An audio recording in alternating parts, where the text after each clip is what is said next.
Hi friends. பெற்றவர்கள் தெய்வத்திற்கு சமானம்னு நம்ம ஊர்ல காலங்காலமா சொல்லிட்டு தான் இருக்காங்க. அது உண்மைதான். ஆனா எல்லா சூழ்நிலையிலையும் அப்படிதானா? சில நேரம் நம்ம மனசுக்குள்ள ஒரு கேள்வி வரும். ஏன் எங்க வீட்டுல மட்டும் எப்பவுமே ஒரு பயம், எமோஷனல் ப்ரெஷர் இந்த மாதிரி இருந்துட்டே இருக்கு? ஒரு ரிலாக்ஸேஷனே கிடைக்கல, ஒரு மாதிரி டைட்டாவே இருக்கு அந்த வீட்டோட அட்மாஸ்பியரே. நான் என்னதான் குட்டிக்கரணம் போட்டு அடிச்சாலும் எங்க வீட்டுல இருக்கிற பெத்தவங்களை என்னால திருப்திப்படுத்தவே முடியலையே இப்படின்னு உங்க எல்லார் மனசுக்குள்ளயும் ஒரு கேள்வி இருக்கும். அப்படி இருந்தா நீங்க ரொம்ப ஒரு சுமை தாங்க முடியாத மன அழுத்தத்துல இருக்கலாம். ஸோ ஒரு டாக்ஸிக் பேரண்டிங்னால அவங்களோட பிள்ளைங்களுக்கு ஏற்படுற மன அழுத்தம் குறித்து நான் இன்னைக்கு பேச போறேன். வணக்கம், இது மனசு பேசுது. நான் கனகவல்லி. ஸோ என்னுடைய ஸ்கூல் அண்ட் காலேஜ் லைஃப் வரைக்குமே என் அம்மா ரொம்ப ரொம்ப இருந்தாங்க. எனக்கு நான் மன ரீதியாக என்னென்ன பாதிக்கப்பட்டேன், ஸோ இதெல்லாம் எனக்கு தெரியும். என்னுடைய அனுபவங்கள் தான் என்னுடைய சேனல்ஸ். ஸோ அதனால் உங்கள் வலியை என்னால் உணர முடியும். இதுக்கான சொல்யூஷனும் நான் உங்களுக்கு கொடுக்குறேன். என் அம்மா இப்போ டாக்ஸிக்காக இல்லை, மாறிட்டாங்க. கடவுளின் ஆசீர்வாதத்தினால நாங்கள் அவங்கள மாற்றிட்டோம். இப்படி யாராவது இப்போ டாக்ஸிக்காக இருந்தீங்க அப்படின்னா கண்டிப்பாக இந்த வீடியோவை ஃபுல்லாக ஸ்கிப் பண்ணாமல் பாருங்கள். பெற்றவர்களும் சரி பிள்ளைகளும் சரி, உங்கள் ரெண்டு பேருக்குள்ளே நடக்கிற போராட்டம் அன்றாட வாழ்க்கையில் எங்கெங்கே எது எது மிஸ் ஆகுது, யார் யார் என்ன சேஞ்ச் பண்ணால் உங்கள் வாழ்க்கை, உங்கள் பிள்ளைங்களுக்கு உங்களுக்கு இருக்கிற பாண்டிங் எப்படி கனெக்ட் ஆகும், ரீபாண்ட் பண்ணலாம், ஒரு நல்ல ஒரு பீஸ்ஃபுல்லான லைஃப்பை உறவை நீங்கள் எப்படி கொண்டு போகலான்றதை நான் இந்த வீடியோவில் சொல்கிறேன். வாங்க ஜாலியாக ரியாலிட்டிக்குள்ளே போகலாமா? இதை நான் ஜஸ்ட் ஒரு கதையாக பேசாமல் சைக்காலஜி அண்ட் நம்ம அன்றாட வாழ்க்கையில் நடக்கிற எமோஷ்னல் ரியாலிட்டி அண்ட் ஆல்சோ ஒரு ஸ்பிரிச்சுவல் பெர்ஸ்பெக்டிவ், இது மூணும் கலந்து ரொம்ப ஒரு ஜாலியாக பட் அதே நேரத்தில் ரொம்ப ஆழமாக நான் உங்களுக்கு சொல்கிறேன். ஒரு டீயோ காஃபியோ எடுத்து கையில் வச்சுக்கோங்க. Let's talk. முதல்ல டாக்ஸிக் பேரண்ட்னா யாருன்னு ஃபர்ஸ்ட் புரிஞ்சுக்குவோம். டாக்ஸிக் பேரண்ட்ஸ்னால கெட்டவங்கன்னு அர்த்தம் இல்லை நண்பா. ஆக்சுவலா அவங்களுடைய பழக்க வழக்கங்கள், ஓகே, அவங்க வளர்ந்த விதம், அவங்களுக்குன்னு ஒரு கோட்பாடு வச்சிருப்பாங்க, வாழ்க்கையில ஒரு பாலிசி ஃபாலோ பண்ணியிருப்பாங்க. ஓகே, அவங்களுடைய அம்மா அப்பா அவங்களுக்கு என்ன கற்றுக் கொடுத்துருந்தாங்களோ ஸ்ட்ரிக்டா அதை நம்ம மண்டையில திணிப்பாங்க. That's all. ஓகே, நாமளும் அப்படி வளர்ந்தா நல்லா இருப்போம் அப்படிங்கிறது அவங்களுடைய மைண்ட் செட். பட் அது எல்லா நேரத்துலையும் எல்லாருக்கும் அது சூட் ஆகுமானா தான் இங்கே தான் பிரச்சனையே. ஸோ அந்த மாதிரி அவங்களுடைய பழக்க வழக்கங்கள் தான் நம்ம மனசை ரொம்பவே காயப்படுத்துது. கம்பேரிஷன். சின்ன வயசுல இருந்தே நம்மளை கம்பேர் பண்ணியே வளர்ப்பாங்க. பக்கத்து வீட்டு பையனை பாரு, ஏத்து வீட்டு பொண்ணு எப்படி வேலை செய்யுது, அந்த பிள்ளை எவ்வளோ டேலண்டா இருக்கு, அது எப்படி படிக்குது, எவ்வளோ ஒழுக்கமா இருக்கு, அது எப்படி வளர்த்துருக்காங்க அவங்க அம்மா, எவ்வளோ நீட்டா இருக்கு, அது எப்படி இருக்கு, அது எப்படி இருக்கு, இப்படி சொல்லி சொல்லியே நம்ம வளர்த்துருப்பாங்க. இந்த வார்த்தையை நிறைய பேர் கேட்டே வளர்ந்துருப்பீங்க. ஓகே, இது ஒன்னாச்சா? Emotional blackmail. நான் உனக்காக தானே இவ்வளோ தூரம் பண்ணேன், எனக்காக இது மட்டும் செய்ய மாட்டியா நீ? என் வாழ்க்கையவே நான் உனக்காக தான் தியாகம் பண்ணியிருக்கேன், நான் எவ்வளோ கஷ்டப்பட்டிருப்பேன் உங்க அப்பங்கிட்ட, நான் என்னென்ன பண்ண தெரியுமா, கடைசியில் நீ இப்படி பண்ணிட்டியே அப்படின்னு சொல்லிட்டு நம்ம மேல ஒரு கில்ட், குற்ற உணர்ச்சியை திணிப்பாங்க. மூணாவது, கண்ட்ரோலு.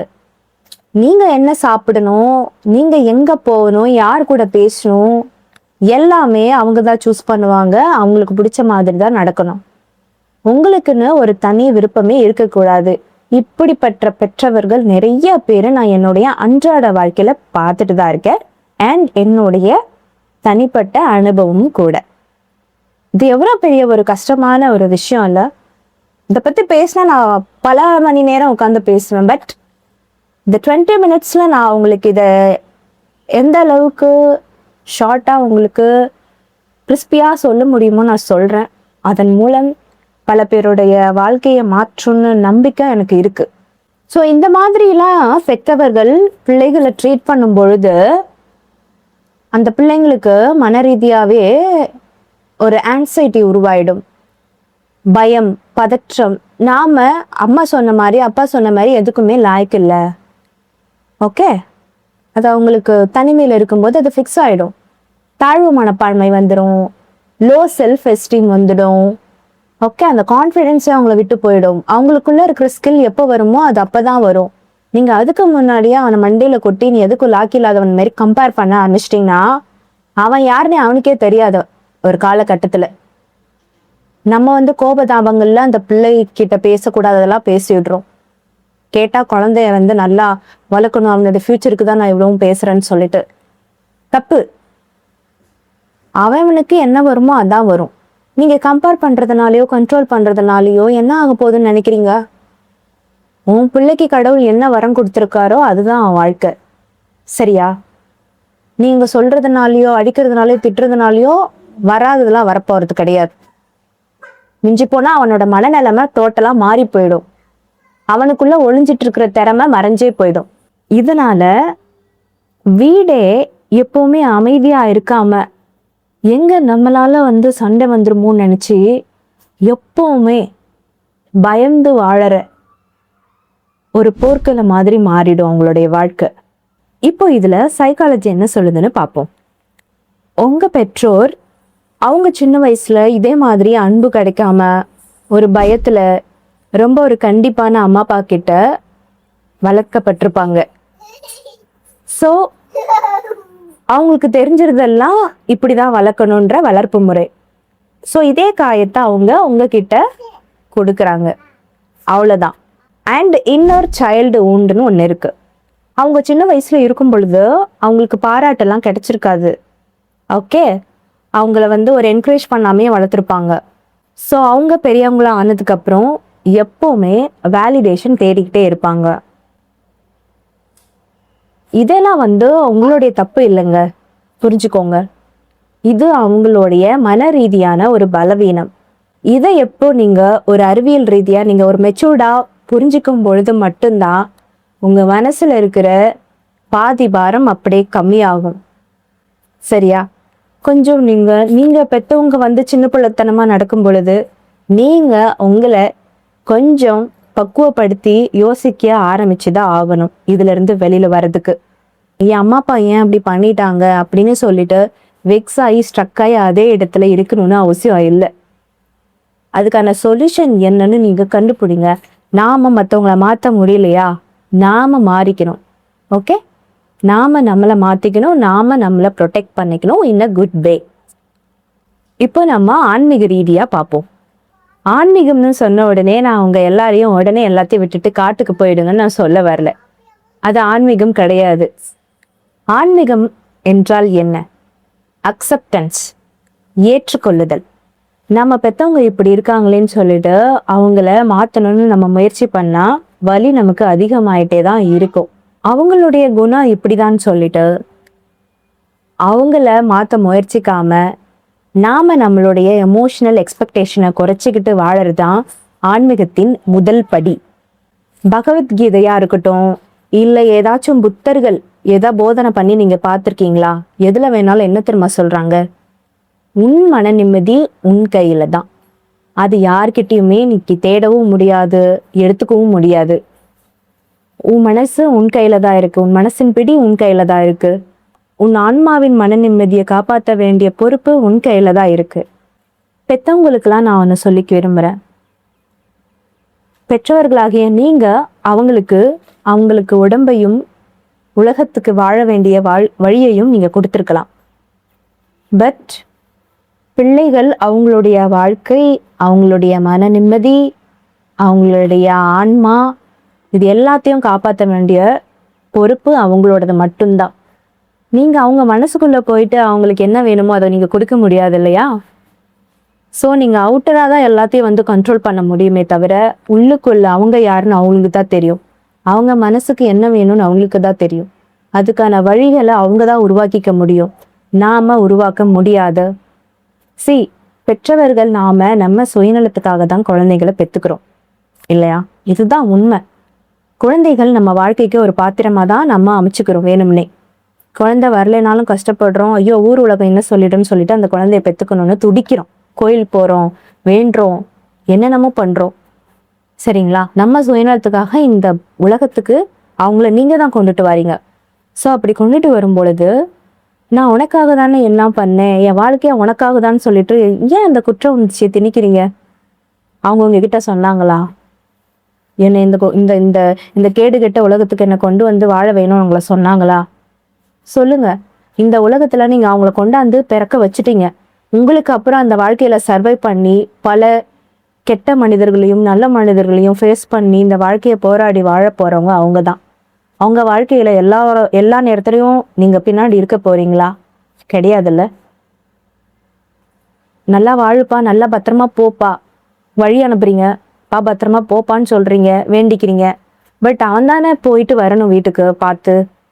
ஸோ நீங்க கூட போக முடியாதுல்ல. ஸோ நீங்க அந்த உலகத்துல அவங்க கூட இருக்கீங்க, பட் அவங்கள கண்ட்ரோல் பண்ணாதீங்கன்னு தான் நான் சொல்ல வரேன். அவங்களுக்கு விருப்பமானது என்னன்னு அவங்கள செய்ய விடுறது உங்களுடைய பொறுப்பு. இது எத்தனை பெற்றோரால நான் சொல்றத புரிஞ்சுக்க முடியும்னு எனக்கு தெரியல. நிறைய பிள்ளைகள் தன் பெற்றவர்களை நண்பர்களாக பார்க்க முடியாமல் தன்னுடைய பர்சனல்ஸ், தன்னுடைய சீக்ரெட்ஸை எங்க சொல்லக்கூடாது அங்க சொல்லி அவமானப்படுறாங்க, அசிங்கப்படுறாங்க, பாதிப்புக்கு உள்ளாகிறாங்க. ஏன்னா பெத்தவங்க ரொம்ப ஸ்ட்ரிக்ட்டு, நான் சொல்றத புரிஞ்சுக்கவே மாட்டாங்க. சில பெண்கள்லாம் என்னோட சொல்றாங்க, என் அம்மா அப்பாவுக்கு இன்னும் வரைக்கும் நான் யாருன்னே தெரியாதுன்னு சொல்லிட்டு. அது கேட்கும் பொழுது எவ்வளவு கஷ்டமா இருக்கு தெரியுமா? அப்ப அவங்களுக்குள்ள என்ன உறவு அங்க போயிட்டு இருக்கு? வீட்டுல 3 வேளை சாப்பிடுறீங்க போறீங்க. அப்போ இங்க பிள்ளைகளும் பெற்றோர்களும் மனதளவுல யார் யாரை தான் புரிஞ்சுக்க ட்ரை பண்றாங்கன்றது என்னோட கேள்வி. தன் மன அழுத்தத்தை இந்த காலகட்டத்துல நண்பர்கள்ட்ட சொல்றதா, பெற்றவர்கள்ட்ட சொல்றதா, எது சேஃப் அப்படின்னா நீங்க எதை சொல்வீங்க? டாக்ஸிக்கா இருக்காங்களோ அவங்க கிட்ட சொல்றதா, இல்லை யார் தான் சொல்றத ஜட்ஜ்மெண்ட் இல்லாத கேட்டு ஒரு சேஃப் அண்ட் செக்யூரிட்டியா மனசளவுல கேட்குறாங்களோ அவங்க கிட்ட தானே சொல்லுவாங்க. அப்போ பெற்றவர்கள் எதுக்கு சொல்லுங்க? ஸோ பிள்ளைகளாகிய நீங்கள், உங்கள் பெற்றோர்கள் உங்களை இந்த உலகத்திற்கு கொண்டு வந்தாலும் உங்களுக்கான அங்கீகாரத்தை பிள்ளைகளாக நீங்கள் மட்டுமே உருவாக்கி கொள்ள முடியும். அதுதான் உங்கள் பொறுப்பு, உங்கள் கடமையும் கூட. ஸோ பெற்றவர்கள் நீங்க சப்போர்ட்டா தான் இருக்கணுமே ஒழிஞ்சு ஆதிக்கத்தின் அடிப்படையில நீங்க அவங்கள ஆட்டி படிக்கும் பொழுது அவங்க இந்த வாழ்க்கையில எங்கேயுமே முன்னேற முடியாது. ஓகே, ஒரு குட்டையில தேங்கி கிடந்த நீர் போலதான் அவங்க வாழ்க்கையில இருந்துகிட்டே இருப்பாங்க.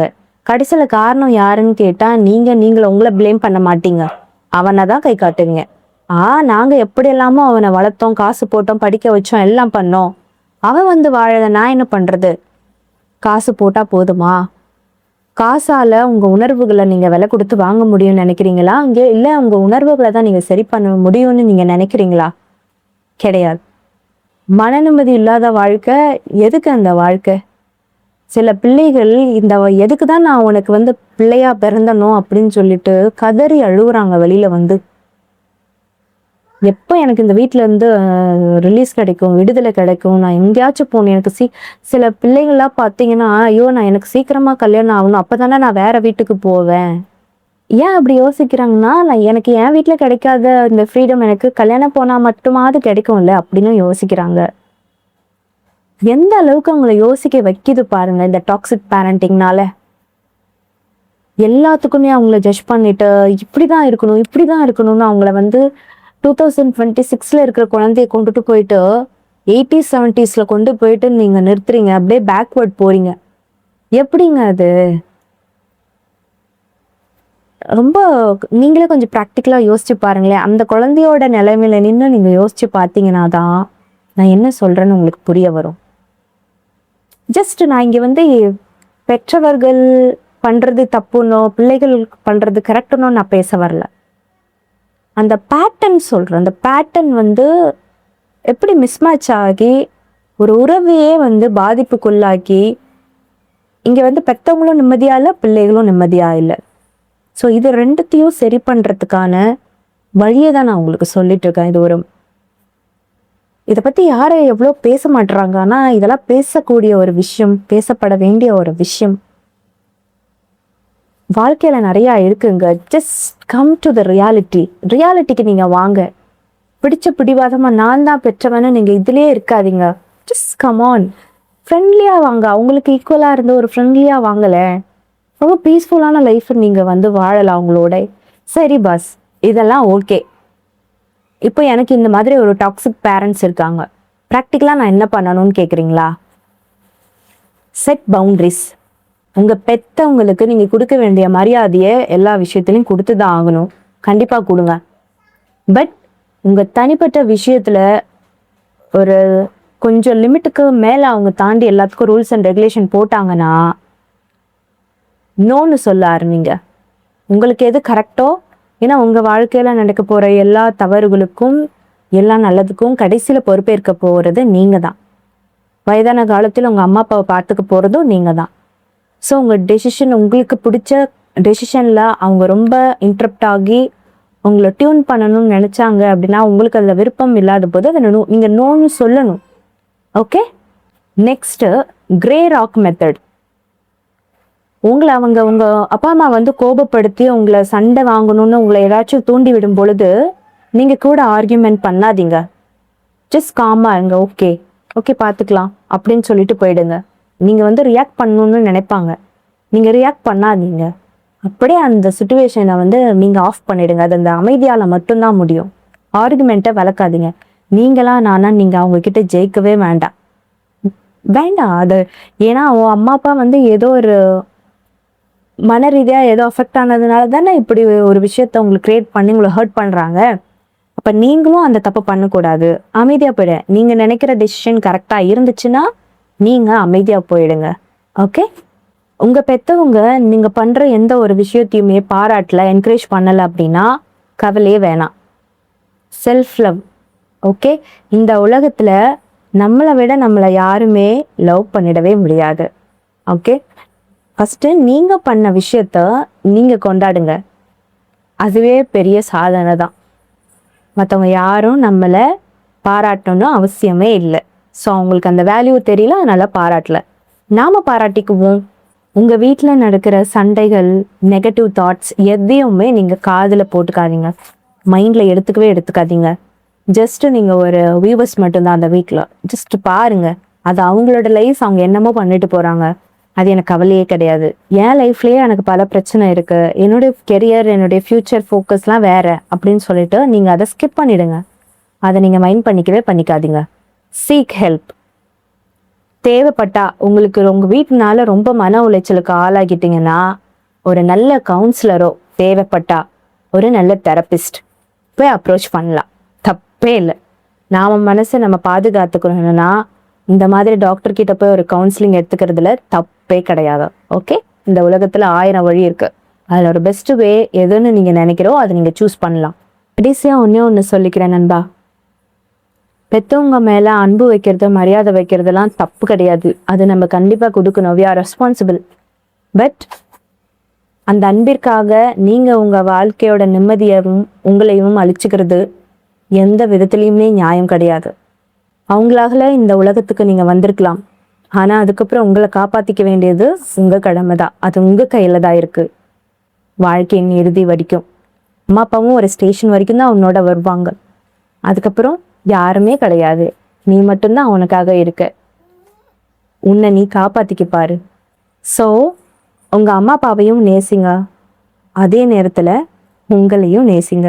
இந்த வீடியோ உங்களுக்கு கொஞ்சமாச்சும் ஆறுதல் கொடுத்துருந்துச்சுன்னா உங்கள் மனசில் என்ன பட்டுச்சோ அதை கமெண்ட்டில் பண்ணுங்கள். சரிங்களா? கண்டிப்பாக உங்களுடைய கமெண்ட்டை நான் படிப்பேன். உங்களுக்கு ஏதாச்சும் ஆறுதல் தேவைப்பட்டா சொல்லுங்கள், நான் கண்டிப்பாக ரிப்ளை பண்ணுவேன். தேவன் உங்களோடு இருக்கிறார். உங்களுக்கு மன நிம்மதி கண்டிப்பாக கிடைக்க என்னுடைய வாழ்த்துக்கள். இந்த மாதிரி உண்மைகள் பேசுகின்ற வீடியோக்கள் உங்களுக்கு பிடிச்சிருந்தா மறக்காமல் சப்ஸ்கிரைப் பண்ணுங்க. சத்தம் இல்லாமல் ஆனால் ஆழமாக மனசு பேசும்.